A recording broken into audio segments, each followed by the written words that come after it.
let's talk about the best books that I read in the first quarter of 2024. So I haven't really been doing wrap-ups this year, and I realized that I haven't actually done a review for any of these books on my channel, and they're the books that I like the most that I read in this first quarter. So I wanted to make a video where I could talk about the books that I love, because that's the whole reason I have a channel. I have 3 books for you today that are my top favorite books of 2024 so far. And I am not counting rereads in this because I do actually have a video for my reread of the first Temeraire book, His Majesty's Dragon, which is among my favorite books of all time. But I figured it would be fun to talk about the new books that are my favorites. Coming in at number 1, this is my absolute favorite book that I read so far this year, and that is This Is How You Lose the Time War. I thought this book was delightful. For the first third of the book, I didn't really know what was going on, but I was having a fun time. The setup of this book is you have 2 characters who are on opposing sides of something, and they are traveling through time and trying to change things in the past to like set things up for their side in the future. And they decide to start leaving messages to each other. And at first those messages are incredibly antagonistic, and they're also trying not to say too much or be intentionally misleading so that way the other person doesn't guess their next move. And the banter in these messages is just so much fun. They also have a lot of references to history, to literature throughout their messages to each other. It is fun to read about. And then as time goes on, these messages start becoming less antagonistic and more actually curious and interested in the other person. I really liked the progression throughout this book. I loved reading this book. I was a little bit disappointed by the end. And I don't want to give away too much, but this book does include time travel, and it includes a pretty typical time travel trope, which I'm not a huge fan of. And that was kind of in the conclusion of the book. But I will say the book wasn't shy about the fact that this is time travel and that it could be heading in that direction, because whenever I look back, it did kind of tell you early in the book that this is where things were heading. And I felt like it set things up well. So, I mean, this could just be me. I'm someone who loves beginnings better than endings. I love the first book in series better than the last book in series because I love the potential. I love the setup, the world building, the what ifs. And whenever you have a conclusion to that, sometimes it's great, but sometimes that conclusion isn't satisfying. This is something in general I struggle with, so I don't think it was really the fault of the book at all. I think it's more me just being mildly unsatisfied with the conclusion. But overall, I really enjoyed this book, and I definitely plan to reread this book. The second best book that I read so far this year is The Spear Cuts Through Water. This is one of the most unique books I have ever read. This book is told in first, second, and third person narration, which is definitely the most unique narration choice I have seen. It also seamlessly flows between them. One sentence will be in second person and the next in first person and the next in third person. It jumps between different perspectives within the same scene in the book. I wanted to say paragraph, but like I think it's more of within the same scene. It'll jump between who is talking in that scene and what their perspective is. I don't even know really how to describe this book.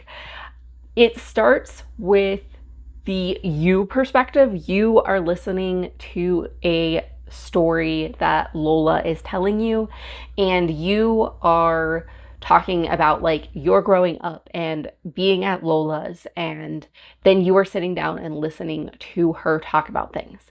And then it also talks about this theater. So you go to this moonlit theater, which is like this special theater that may or may not exist. It's like kind of ambiguous. And then we also shift to the perspective of the people that the play is told about. So we don't really just like sit and watch a play in the book.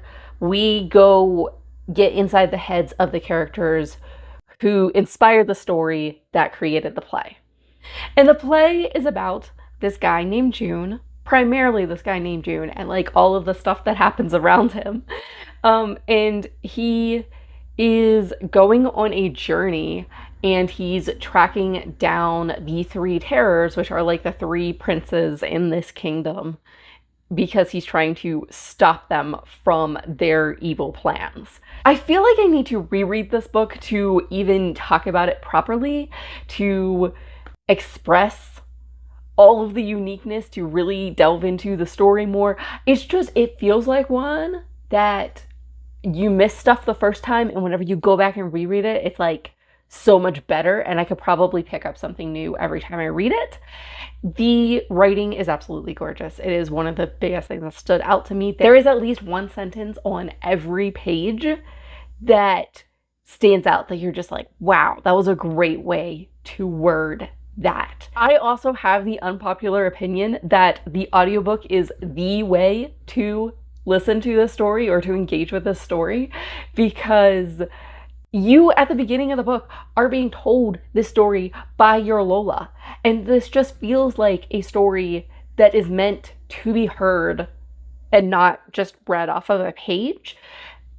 The audiobook narration is absolutely amazing. I thought the audiobook narrator did an excellent job at switching between perspectives and changing voice inflection and things to represent each different perspective, so I didn't find the narration confusing at all just listening to it and not reading it. It is truly a performance, and it was wonderful to listen to, and it just felt like that was the way to engage with this story. It felt like sitting there listening to Lola tell the story to you.